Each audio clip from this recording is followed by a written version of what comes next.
अस्सलामुअलैकुम dear students, उम्मीद करता हूँ आप सब दोस्त खैरियत से होंगे, ठीक ठाक होंगे। डियर स्टूडेंट्स, आज की इस वीडियो में हम BSN 4 सेमेस्टर के सब्जेक्ट फार्माकोलॉजी के यूनिट नंबर 1 के पार्ट ए, जिसमें हमने diabetes and anti diabetic drugs को डिस्कस कर लिया था। आज के इस वीडियो में हम पार्ट ए के टॉपिक 2 को डिस्कस करेंगे, जो कि हमारे साथ इंसुलिन है। इंसुलिन पर आज हम डिटेल के साथ बात करेंगे, इसकी सिक्रीशन पर बात करेंगे, इसके मैकेनिज़्म ऑफ एक्शन पर बात करेंगे। तो टॉपिक को स्टार्ट करने से पहले तमाम दोस्तों से गुजारिश है कि चैनल को सब्सक्राइब करें, बेल आइकन को दबाएं ताकि नए वीडियोस की नोटिफिकेशन आप सब दोस्तों को टाइम पर मिल सके। तो डियर स्टूडेंट, स्टार्ट करते हैं इंसुलिन को। What is insulin? इंसुलिन क्या है? वैसे तो डियर स्टूडेंट्स, आप सब दोस्त इंसुलिन के बारे में जानते होंगे। इंसुलिन को आप दोस्तों ने बहुत बार इस वर्ड को सुना भी होगा और बहुत सारे स्टूडेंट्स इसके बारे में थोड़ा बहुत जानते भी होंगे। आज के इस लेक्चर में हम इंसुलिन को डिटेल के साथ डिस्कस करने वाले हैं और इसके मैकेनिज़्म ऑफ एक्शन को भी डिटेल के साथ हम डिस्कस करेंगे। तो तमाम दोस्तों से गुजारिश है कि इस लेक्चर को गौर से सुने और अपने साथ जो है इम्पोर्टेंट पॉइंट्स को नोट किया करें, जो कि मैं आपको लेक्चर के दौरान बताता हूँ। तो स्टार्ट करते हैं इंसुलिन को। What is insulin? इंसुलिन क्या है? Insulin is a peptide hormones produced by the beta cells of the pancreatic islet. Insulin ये असल में पेप्टाइड हार्मोन्स है, ठीक है। पेप्टाइड हार्मोन से मुराद ये प्रोटीन से बने हुए हार्मोन्स है, produced by beta cells of the pancreatic sales, जो कि पेनक्रियाज में जो हमारे आइसलेट ऑफ लैंगरहन होते हैं, उन आइसलेट ऑफ लैंगरहन में बीटा सेल्स पाए जाते हैं। तो ये इंसुलिन जो है उन बीटा सेल्स के ज़रिए प्रोड्यूस होते हैं, ठीक है। It is a protein containing 51 amino acid. Insulin जो है ये असल में प्रोटीन है, इसका नेचर जो है ये प्रोटीनियस नेचर है, ठीक है, जो कि 51 अमीनो एसिड पर मुश्तमिल होते हैं। एमसीक्यूज में आ सकता है कि insulin contain how many amino acid, ठीक है। तो आपको ऑप्शन दिए गए होंगे जिसमें करेक्ट ऑप्शन आपके लिए 51 अमीनो एसिड होगा। तो इसको अपने साथ नोट कर लीजिए, ठीक है। आ जाते हैं इंसुलिन की सिक्रीशन की तरफ।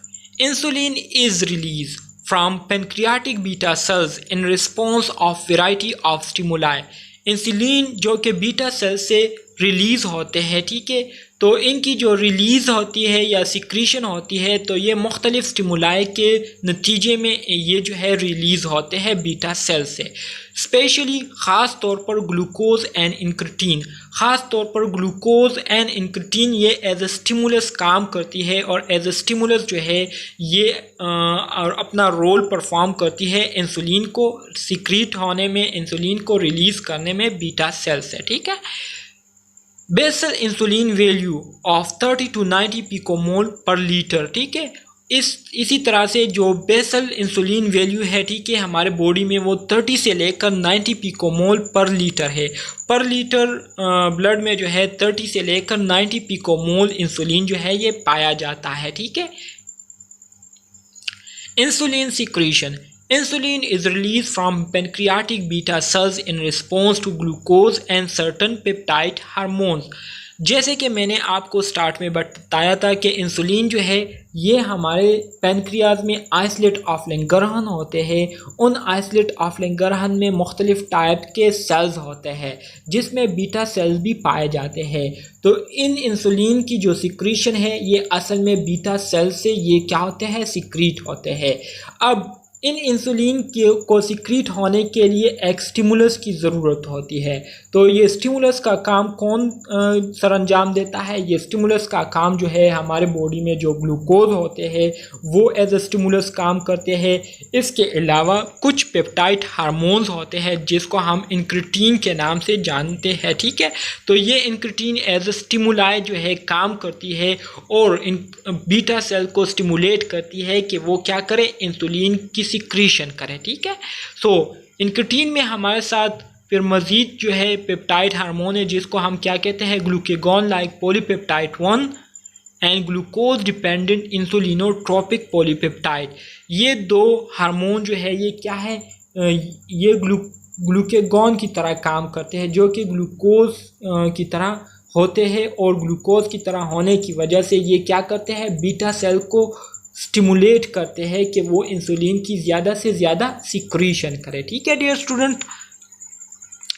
सेल ऑर्गेनाइजेशन इन पैनक्रियाज। तो डियर स्टूडेंट, जैसे कि मैंने आपको कहा कि हमारे पैनक्रियाज में आइसोलेट ऑफ लैंगरहैंस होते हैं। इन आइसोलेट ऑफ लैंगरहैंस में डिफरेंट टाइप्स के सेल्स पाए जाते हैं। ठीक है, उन सेल्स में हमारे साथ अल्फा सेल्स होते हैं, बीटा सेल्स होते हैं, सोमेटोस्टेटिन सेल्स होते हैं और एफ सेल्स होते हैं। ठीक है, तो अल्फा सेल्स क्या करते हैं, अल्फा सेल्स ग्लूकेगॉन को सिक्रीट करते हैं, बीटा सेल्स इंसुलिन को सिक्रीट करते हैं, डेल्टा सेल्स जो है ये सोमेटोस्टेटिन हार्मोन्स को सिक्रीट करते हैं, और इसके अलावा जो एफ सेल्स होते हैं ये पेनक्रियाटिक पॉलीपेप्टाइड्स को क्या करते हैं, सिक्रीट करते हैं। ठीक है, इसके अलावा exocrine acinar cells surround a small duct. Exocrine acinar cell जो है ये स्मॉल डक्स के इर्द गिर्द जो है वो मौजूद होते हैं पैनक्रियाज में। इसके अलावा जो एंडोक्राइन सेल्स हैं तो ये क्या करते हैं, ये कैपिलरीज के करीब जो है अपनी सिक्रीशन करते हैं। ठीक है, कैपिलरीज के करीब ये सिक्रीशन इसलिए करती है ताकि कैपिलरीज जो है उसको फिर आसानी से कैच कर सके और उसको फिर बॉडी में क्या कर सके, उसको ट्रांसफ़र कर सके, डिलीवर कर सके। मज़ीद आगे बढ़ते हैं dear student, cell type in the pancreatic isolate. Pancreatic isolate में किस किस्म के सेल्स पाए जाते हैं, ठीक है, उस पर अब हम बात करेंगे। तो सबसे पहले जो मेजर सेल्स पाए जाते हैं पैनक्रियाटिक आइसोलेट में, जिसे हम आइसोलेट ऑफ लैंगरहैंस कहते हैं, वो हमारे साथ 3 है, जिसमें पहले नंबर पर हमारे साथ अल्फ़ा सेल्स होते हैं जो कि 20% मौजूद होते हैं, और ये क्या करते हैं, ग्लूकेगॉन को प्रोड्यूस करते हैं, सिक्रीट करते हैं। इसके बाद हमारे साथ बीटा सेल्स है जो कि सबसे ज़्यादा मकदार में पाए जाते हैं 70%। ठीक है, ये क्या काम करते हैं, ये इंसुलिन को प्रोड्यूस करते हैं। इसके बाद हमारे साथ जो तीसरा किस्म है पैनक्रियाटिक आइसोलेट में सेल्स का, उसको हम डेल्टा सेल्स कहते हैं। डेल्टा सेल्स ये 5% पाए जाते हैं और इनका काम सोमेटोस्टेटिन की प्रोडक्शन करना होती है, मतलब ये सोमेटोस्टेटिन को प्रोड्यूस करती है। Daily pancreatic production of insulin in the adult individual is approximately 50 unit. अब जो एडल्ट लोग हैं, ठीक है, जो एडल्ट लोग हैं तो उनमें रोज़ाना की बुनियाद पर इंसुलिन की जो प्रोडक्शन होती है तो उसकी मकदार तकरीबन 50 यूनिट्स होती है, जो कि 0.7 से लेकर 1.3 मिलीग्राम होती है। हमारी बॉडी जो एडल्ट इंडिविजुअल होते हैं, मतलब मैं हो गया हूँ, आप सब दोस्त हो गए, ठीक है, जो कि सुन रहे हैं, तो आप सब दोस्तों की बॉडी में जो इंसुलिन की प्रोडक्शन होती है रोज़ाना की बुनियाद पर नॉर्मली तो वो 0.7 से लेकर 1.3 मिलीग्राम होती है। ठीक है, 0.7 से लेकर 1.3 मिलीग्राम इंसुलिन जो है रोज़ाना की बुनियाद पर हमारी पैनक्रियास क्या करती है, उसको प्रोड्यूस करती है। Insulin discovery. Dear students, insulin कैसे दरियाफ़्त हुआ, इंसुलिन की डिस्कवरी कैसी हुई थी, ये भी बहुत इम्पोर्टेंट है जानना। Insulin was discovered in 1921 by Banting and Best, who demonstrated the hypoglycaemic action of an extract of pancreas. ठीक है, इंसुलिन को असल में 1921 में दरियाफ़्त किया गया था, और किसने दरियाफ़्त किया था, बेंटिंग और बेस्ट ने। बेंटिंग और बेस्ट ये असल में क्या थे, ये असल में रिसर्चर थे। ठीक है, ये लोग क्या कर रहे थे, ये लोग एक एक्सपेरिमेंट कर रहे थे जिसमें इन लोगों ने क्या किया था, पैनक्रियास को एक्सट्रैक्ट किया था। ठीक है, एक डॉग से। तो पैनक्रियास को जब इन दोनों ने डॉग से एक्सट्रैक्ट किया, पैनक्रियास को निकाला, तो उन्होंने जो है ये ऑब्ज़र्व किया डॉग में कि डॉग्स को क्या हो गया है, हाइपरग्लाइसीमिया हो चुका है, मतलब डॉग में जो ग्लूकोज की कंसंट्रेशन है वो बहुत ज़्यादा बढ़ चुकी है। जब इन्होंने ये देखा तो ये लोग बहुत ज़्यादा हैरान हो गए कि पैनक्रियास के निकालने की वजह से डॉग जो है उसको शुगर हो गया है। तो इन्होंने फिर पैनक्रियास पर रिसर्च करना शुरू किया, और पैनक्रियास पर उन्होंने जो है डिफरेंट टेस्ट करने शुरू किए, जिसके नतीजे में इन्होंने इंसुलिन को को डिस्कवर कर लिया और फिर इस इंसुलिन को इन्होंने क्या किया, डॉग में इंजेक्ट कर दिया। जब डॉग में इंजेक्ट कर दिया तो इन्हें जो है डॉग की जो ग्लूकोज कंसंट्रेशन है वो फिर नॉर्मल दिखाई दी, जिनकी वजह से इनको ये पता चला कि ये जो चीज़ है जो जिसको हमने पैनक्रियास से एक्सट्रैक्ट किया हुआ है ये असल में इंसुलिन है, ठीक है, और ये ग्लूकोज के कंसंट्रेशन को नॉर्मल रखने में इम्पोर्टेंट रोल प्ले करती है। तो इस तरह से इंसुलिन की डिस्कवरी जो है ये हुई थी। जैसे कि मैंने आपको स्टार्ट में बताया कि इन दोनों ने क्या किया था, डॉग पर एक्सपेरिमेंट किया था, जिसमें इन्होंने सबसे पहले डॉग से क्या किया, पैनक्रियास को निकाले। पैनक्रियास को निकालने के बाद इन्होंने क्या देखा, इन्होंने डॉग में देखा कि डॉग को जो है डायबिटीज़ हो चुकी है, ठीक है। जब डॉग को डायबिटीज़ हो गई तो ये लोग हैरान हो गए कि पैनक्रियास के निकालने की वजह से कैसे डॉग को डायबिटीज़ जो है ये हो गई, ठीक है। तो इन्होंने उन पैनक्रियास पर क्या किया, उस पर एक्सपेरिमेंट करना शुरू किया, उस पर स्टडी करना शुरू की, जिसमें उन्होंने जो है आइसोलेट ऑफ लैंगरहैंस को आइसोलेट किया और उस आइसोलेट ऑफ लैंगरहैंस से उन्होंने एक सोल्यूशन बनाया। सोल्यूशन बनाने के बाद उन्होंने दोबारा उस सोल्यूशन को क्या किया, डॉग में इंजेक्ट कर दिया। इंजेक्ट करने के बाद उन्होंने देखा कि डॉग को जो डायबिटीज़ हो चुकी थी तो वो डायबिटीज़ अब ठीक हो गई है, अब डॉग जो है वो बिल्कुल नॉर्मल है, उसमें जो ग्लूकोज की कंसंट्रेशन है वो बिल्कुल नॉर्मल है। तो इन्होंने जब ये रिस्पॉन्स देखा इस सोल्यूशन का तो उन्होंने दोबारा सोल्यूशन पर एक्सपेरिमेंट्स करना शुरू किए, दोबारा सोल्यूशन को डीपली स्टडी करना शुरू की और इस स्टडी की बुनियाद पर उन्होंने आखिरकार इंसुलिन को डिस्कवर कर लिया। तो इंसुलिन की डिस्कवरी ऐसे हुई थी। उम्मीद करता हूँ इसकी समझ आप दोस्तों को आ गई होगी। Release of insulin from beta cells. Dear students, अब यहाँ पर जो है आपको मैकेनिज्म समझाया जा रहा है कि कैसे बीटा सेल से इंसुलिन रिलीज़ होते हैं, ठीक है। इसको काफ़ी ज़्यादा गौर से सुने, ठीक है। पहले मैं आपको लफ्ज़ वर्ड बाय वर्ड यहाँ पर समझाता हूँ, इसके बाद फिर मैं आपको समरी के फॉर्म में एक शॉर्ट किस्से की तरह जो है आपको सुनाकर समझाता हूँ, ठीक है। So release of insulin from beta cell. Glucose enter the beta cells through the glucose transporter 2. Glucose transporter 2 जैसे कि मैंने आपको इस यूनिट के लेक्चर 1 में आपको बताया था कि डिफरेंट टाइप्स ग्लूकोज ट्रांसपोर्टर हमारे बॉडी में होते हैं जो कि डिफरेंट ऑर्गन को ग्लूकोज ट्रांसपोर्ट करता है, फराहम करता है। तो ग्लूकोज जो है ये ग्लूकोज ट्रांसपोर्टर 2 के ज़रिए बीटा सेल्स में एंटर कर दिए जाते हैं, ठीक है। ग्लूकोज ट्रांसपोर्टर 2 जो है ये ग्लूकोज को अपने साथ लेकर बीटा सेल्स में एंटर करा देते हैं। Glucose goes into glycolysis and Krebs cycle. जब ग्लूकोज बीटा सेल्स के अंदर चले जाते हैं तो बीटा सेल्स में ग्लूकोज के अंदर जाने से बीटा सेल्स में दो किस्म के रिएक्शन स्टार्ट हो जाते हैं, एक ग्लाइकोलाइसिस और दूसरा क्रिप्स साइकिल। ये दोनों रिएक्शन जो है ये एनर्जी को एट द एंड प्रोड्यूस करते हैं, मतलब इनका जो प्रोडक्ट होता है वो एनर्जी की प्रोडक्शन होती है, ठीक है। सो ये दोनों रिएक्शन स्टार्ट करा देते हैं बीटा सेल्स के अंदर, where a multi high energy ATP molecules are produced। तो इन दोनों रिएक्शन के स्टार्ट होने की वजह से बीटा सेल्स के अंदर हाई एनर्जी ATP मॉलिक्यूल्स बनना शुरू हो जाते हैं। फिर क्या होता है, an increase intracellular ATP molecule closes the ATP sensitive potassium channels preventing potassium ions from leaving the cells. जब बीटा सेल्स के अंदर ATP मॉलिक्यूल्स की तादाद बहुत ज़्यादा बढ़ जाती है तो बढ़ने की वजह से बीटा सेल्स के अंदर ATP सेंसिटिव पोटाशियम चैनल्स होते हैं जिसके ज़रिए पोटाशियम आयन जो है सेल्स से बाहर और सेल्स के अंदर आते रहते हैं, ठीक है, आते जाते हैं। तो इस ATP सेंसिटिव पोटाशियम चैनल में क्या हो जाता है, ये क्लोज हो जाता है, जिसकी वजह से सेल्स के अंदर जो पोटाशियम आयंस होते हैं तो वो फिर सेल्स से बाहर नहीं निकल पाते। एज अ रिजल्ट जिसके नतीजे में the inside of the sales become less negative, जिसके नतीजे में सेल्स का जो अंदरूनी हिस्सा होता है वो लेस नेगेटिव हो जाता है, डीपोलराइज हो जाता है। अपॉन डीपोलराइजेशन, जब सेल डीपोलराइज हो जाता है तो इस वजह से voltage gated calcium ions channel open, तो उन सेल्स में voltage gated calcium ions channels होते हैं, ठीक है।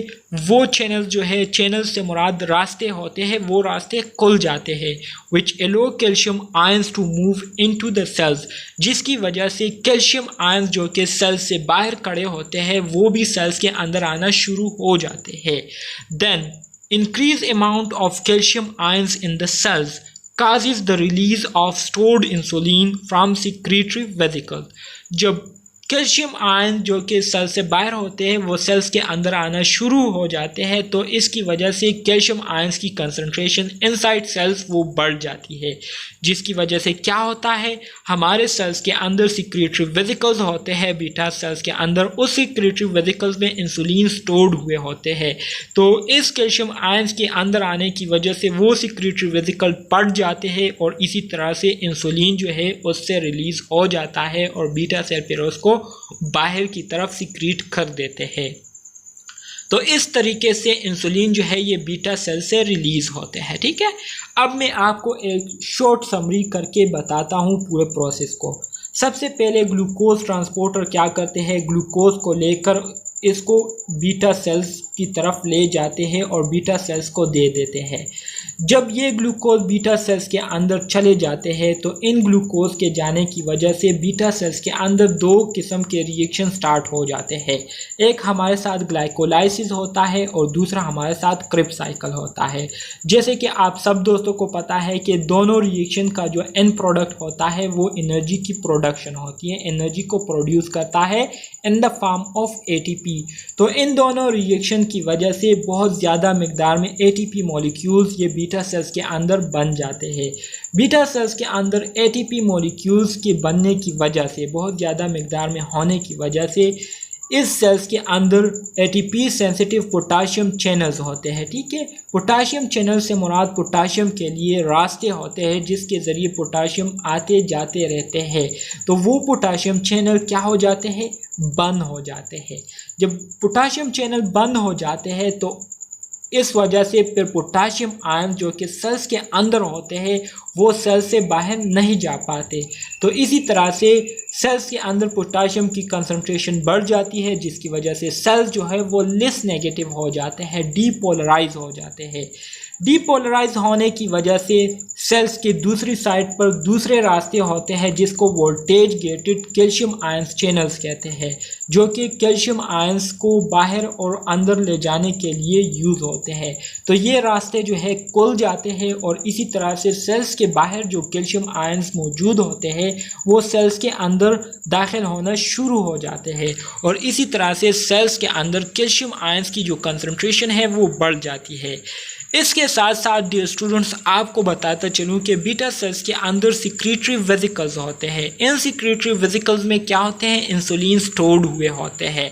जब कैल्शियम आयन सेल्स के अंदर आना शुरू हो जाते हैं तो इसकी कंसंट्रेशन बढ़ने की वजह से ये सिक्रेटरी वेसिकल्स बढ़ जाते हैं और इसमें जैसे कि आप सब दोस्त जानते हैं कि स्टोर्ड इंसुलिन होता है, तो ये स्टोर्ड इंसुलिन फिर इससे रिलीज़ हो जाता है और इसी तरह से ये फिर बीटा सेल से बाहर सिक्रीट हो जाते हैं।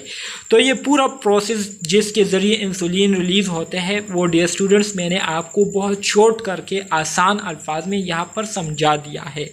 उम्मीद करता हूँ आपसे अब ये कभी भी नहीं भूलेंगे आप।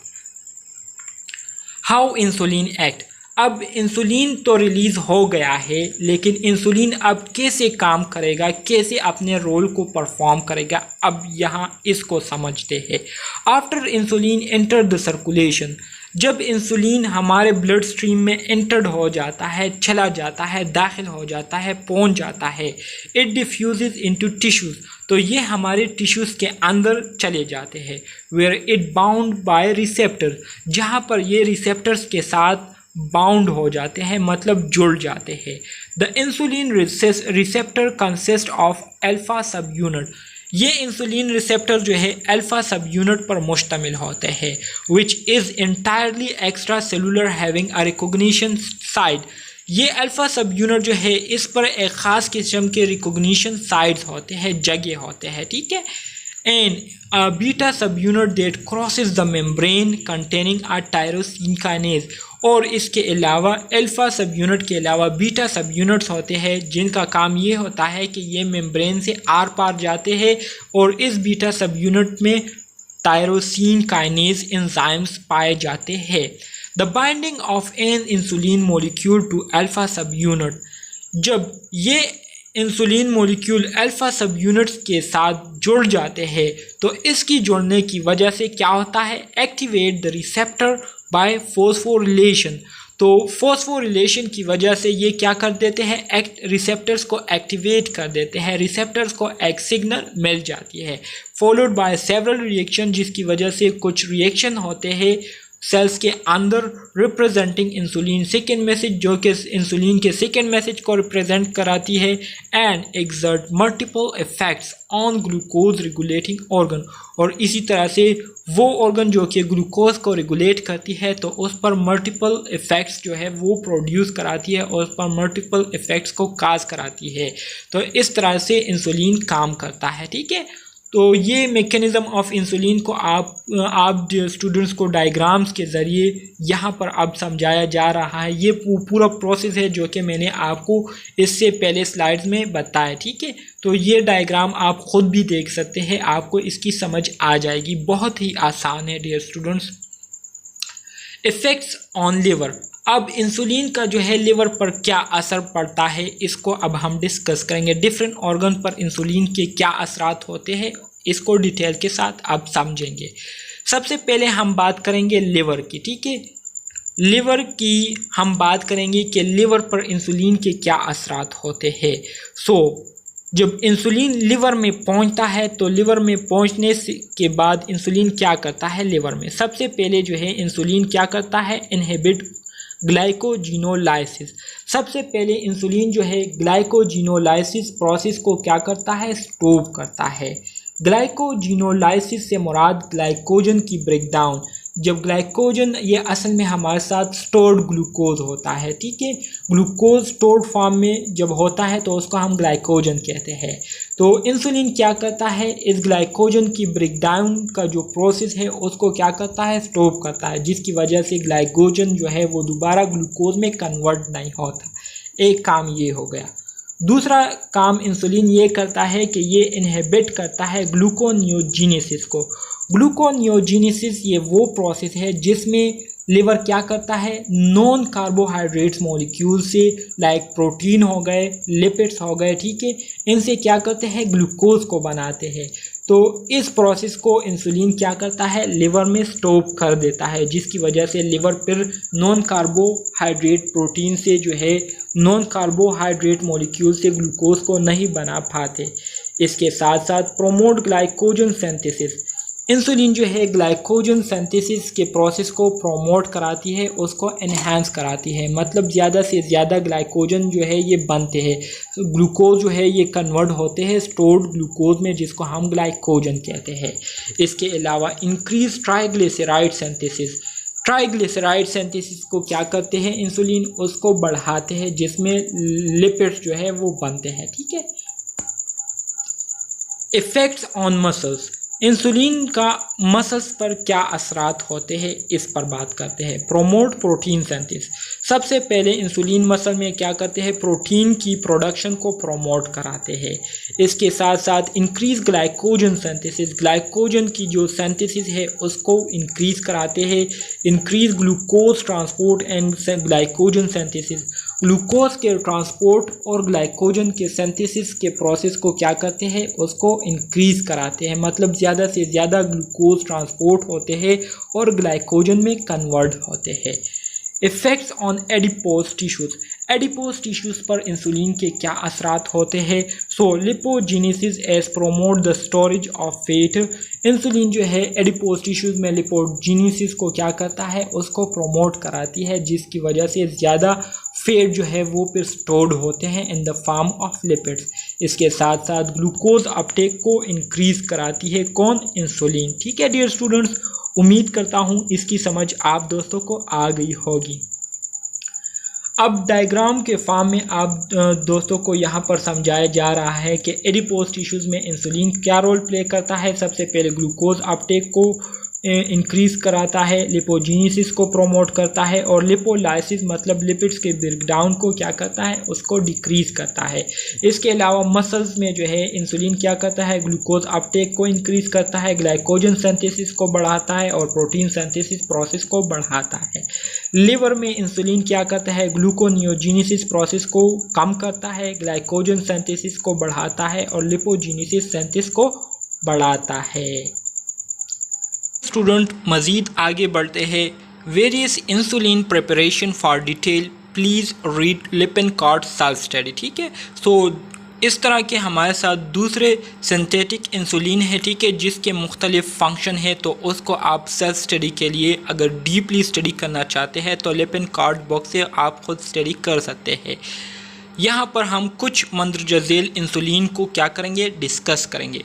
सबसे पहले बात करते हैं रैपिड एक्टिंग इंसुलिन प्रिपरेशन की, मतलब वो इंसुलिन जिनका एक्शन जो है वो बहुत जल्दी होता है, उसको कंज्यूम करने के बाद, एडमिनिस्टर करने के बाद वो इंसुलिन जो है अपना काम उसी टाइम शुरू कर देता है। ठीक है, तो उसमें हमारे साथ लिस्प्रो एंड एस पार्ट आते हैं। ठीक है, इसको रैपिड एक्टिंग इंसुलिन प्रिपरेशन कहते हैं। इसके अलावा शॉर्ट एक्टिंग इंसुलिन प्रिपरेशन से मुराद वो इंसुलिन जो कि कम वक्त के लिए काम करते हैं, फंक्शनेबल होते हैं। ठीक है, तो उसमें ह्यूमुलिन आर आते हैं। इसके अलावा जो तीसरी किस्म है इंसुलिन की, उसको इंटरमीडिएट एक्टिंग इंसुलिन कहते हैं, मतलब दरमियाना तौर पर जो काम करते हैं, तो उसको इंटरमीडिएट एक्टिंग इंसुलिन कहते हैं और इसमें ह्यूमुलिन एन आते हैं। ठीक है, इसके साथ साथ चौथे नंबर पर हमारे साथ जो इंसुलिन है उसको लॉन्ग एक्टिंग इंसुलिन प्रिपरेशन कहते हैं, जो कि ज़्यादा टाइम के लिए अपना काम जो है सरंजाम देते हैं उसको एडमिनिस्टर करने के बाद, तो उसमें लेंटस एंड लेवेमर्स आते हैं। ठीक है, इसमें लास्ट नंबर पर हमारे साथ जो है वो है इंसुलिन कम्बिनेशन। वो इंसुलिन मतलब इंसुलिन के मुख्तलिफ अक़साम होते हैं जिसको हम कंबाइनली क्या करते हैं, एडमिनिस्टर करते हैं पेशेंट को अकॉर्डिंग टू नीड्स के मुताबिक। तो उसमें हमारे साथ प्रीमिक्स आते हैं, फॉर एग्जांपल ह्यूमुलिन 30/70। तो ये हमारे साथ डिफरेंट किस्म के इंसुलिन है जिनका मोड ऑफ एक्शन एक दूसरे से मुख्तलिफ है और इनका ड्यूरेशन ऑफ एक्शन भी एक दूसरे से बहुत ज़्यादा मुख्तलिफ होता है। ये ग्राफ के ज़रिए आप दोस्तों को समझाया जा रहा है कि मुख्तलिफ इंसुलिन के जो ड्यूरेशन ऑफ एक्शन है, ठीक है, काम करने का जो ड्यूरेशन है वो मुख्तलिफ होता है। कुछ ज़्यादा टाइम के लिए काम करते हैं, कुछ कम टाइम के लिए करते हैं, कुछ जल्दी काम करते हैं, कुछ काम को स्टार्ट करने में थोड़ा सा टाइम लेते हैं। ठीक है, तो यहाँ पर हमारे साथ इंसुलिन के मुख्तलिफ अक़साम हैं, उसके ब्रांड नेम्स है और किस तरीके से उसको दिया जाता है और कब दिए जाते हैं। ठीक है, उसको अब हम इस ग्राफ में क्या करेंगे, इस चार्ट में उसको डिस्कस करेंगे one by one. So insulin type और एक्शन। सबसे पहले बात करते हैं रैपिड एक्टिंग एनालॉग्स की, मतलब इंसुलिन के जो किस्म है जो कि काम जो है बहुत जल्दी शुरू करते हैं उसको एडमिनिस्टर करने के बाद, तो उसमें हमारे साथ ह्यूमोलॉग आते हैं। जो ब्रैकेट में नेम दिए गए हैं तो वो जेनेरिक नेम है। ठीक है, ह्यूमोलॉग का जो जेनेरिक नेम है वो इंसुलिन लिस्प्रो है। ठीक है, और इसी तरह से नोवा रैपिड का जो ब्रांड नेम है वो इंसुलिन एस्पार्ट है। ठीक है, सो रैपिड एक्टिंग एनालॉग्स जो है इनका जो फंक्शन है वो तकरीबन एडमिनिस्टर करने के बाद 10 से लेकर 15 मिनट्स के अंदर अंदर स्टार्ट हो जाता है। ठीक है, इसके साथ साथ ये अपना मैक्सिमम काम जो है, मैक्सिमम फंक्शन वो 60 to 90 मिनट्स के लिए करता है और ड्यूरेशन इसका क्या होता है, ड्यूरेशन जो है 4 घंटे से लेकर 5 घंटे तक ये अपना काम जो है, अपना फंक्शन जो है वो प्ले करता है रैपिड एक्टिंग एनालॉग्स। ठीक है, इसको हम बोलस के फॉर्म में देते हैं। कब दिए जाते हैं, ज़्यादातर इसको दिए जाते हैं खाने से पहले या जब ग्लूकोज का लेवल कम होता है, लो होता है, तो तब हम इन इंसुलिन को देते हैं। ठीक है, इसके साथ साथ short acting insulin. Short acting insulin मतलब वो इंसुलिन जो कि कम टाइम के लिए काम करते हैं। ठीक है, मतलब इनका जो ड्यूरेशन ऑफ एक्शन होता है वो कम होता है। तो इन की जो ऑनसेट टाइम है वो हाफ घंटे से लेकर 1 आवर तक है, मतलब 30 मिनट से लेकर 1 घंटे के अंदर अंदर ये अपना काम शुरू कर देते हैं। इनका जो मैक्सिमम पीक लेवल है वो 2 to 4 आवर है, मतलब 2 घंटे से लेकर 4 घंटे के अंदर अंदर ये मैक्सिमम पॉइंट तक पहुंच जाती है। और ड्यूरेशन ऑफ एक्शन जो है इस शॉर्ट एक्टिंग इंसुलिन का वो 5 to 8 आवर्स है, ठीक है, जो कि 5 से लेकर 8 घंटे तक ये क्या होते हैं, ये अपना काम को सरअंजाम देते हैं। इसमें हमारे साथ जो इंसुलिन आते हैं उसको ह्यूमेलिन आर कहते हैं और नोवलिन जी टोरंटो इस नाम से इस शॉर्ट एक्टिंग इंसुलिन को याद किया जाता है। इसको भी बोलस फॉर्म में दिया जाता है। Taken about 30 minute before eating, इसको खाने से 30 मिनट पहले जो है दिया जाता है, एडमिनिस्टर किया जाता है पेशेंट को, या जब ग्लूकोज का लेवल जो है थोड़ा सा हाई हो तो तब दिए जाते हैं। इसके बाद इंटरमीडिएट एक्टिंग इंसुलिन है हमारे साथ, जो दरमियाना तौर पर काम करते हैं। इनका एक्शन कब स्टार्ट होता है, एडमिनिस्टर करने के बाद तकरीबन 1 से 3 घंटे बाद ये अपना काम शुरू कर देते हैं। मैक्सिमम काम जो है वो 5 से 8 घंटे के अंदर अंदर स्टार्ट कर देते हैं और ड्यूरेशन जो है इसका वो 18 आवर्स तक ये काम करते हैं। इसमें ह्यूमेलिन एन एन नोवलिन GnPH आते हैं। इसको बेसल फॉर्म में दिया जाता है, often taken at bed time.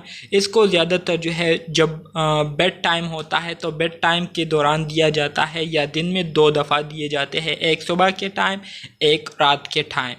इसके बाद एक्सटेंडिंग लॉन्ग एक्टिंग एनालॉग, मतलब वो इंसुलिन जो कि उसका जो ड्यूरेशन ऑफ एक्शन है वो लॉन्ग होता है बाकी के बनिस्बत, तो उसमें हमारे साथ लेंटस आते हैं जिसका ब्रांड नेम इंसुलिन ग्लेरजीन है, और लेवेमर जिसका नाम इंसुलिन डिटिमर्स है, ठीक है। ऑनसेट इसका क्या है, 90 मिनट्स के अंदर अंदर ये अपना काम शुरू कर देते हैं। इसका जो पीक है उसका कोई टाइम नहीं है, ठीक है। ड्यूरेशन ये 24 आवर्स तक जो है अपना काम सरअंजाम देते हैं, ठीक है। यूजुअली टेकन वंस और ट्विस अ डे, इसको यूजुअली दिन में 1 दफ़ा या 2 दफ़ा दिया जाता है। इसके अलावा प्री मिक्स जो है इसमें ह्यूमेलिन मिक्स 25 है, ह्यूमेलिन 20/80, 30/70 एक्सेट्रा, ये सारे आते हैं, ठीक है। A single while contain a fix ratio of insulin, इसमें असल में एक वाइल होता है, वाइल में जो है इंसुलिन का एक ख़ास रेशो जो है उसको फिट किया गया होता है और उस इंसुलिन को जो है वो दिया जाता है पेशेंट को। Combination of basal and bolus insulin, इसको दोनों फॉर्म में दिया जाता है, बेसल फॉर्म में भी और बोलस फॉर्म में भी, डिपेंड करता है ऑन कम्बिनेशन पर, ठीक है। तो ये हमारे साथ इंसुलिन के डिफरेंट टाइप्स है जो कि मैंने आप दोस्तों के साथ शेयर किए। इनके ड्यूरेशन ऑफ एक्शन को मैंने आप दोस्तों के साथ शेयर किया। उम्मीद करता हूँ आपको इसकी समझ आ गई होगी।